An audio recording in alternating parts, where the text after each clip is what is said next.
काय शिक्षणाने केलं पाहिजे या संवादक म्हणून काम करत असताना काय विचार आहेत तुझे या बाबतीत आता? सगळ्या बदलांची सुरुवात ना शिक्षण पद्धतीतून होत असते.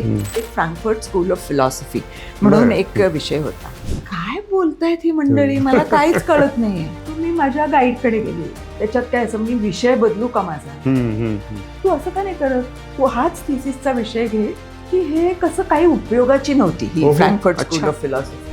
जेव्हा ती बॅकग्राऊंड हळूहळू लक्षात यायला लागली विरोधात अभ्यास करत असताना, तेव्हा मला एकदम कळून गेलं की अरे yes, of course there is something very different. If I think it is not the right thing, that means I don't know lot of things. हा जो चॅलेंज करण्याचा पद्धत आहे ना, ती जर आपल्या शिक्षकांनी मोठ्या प्रमाणात घेतली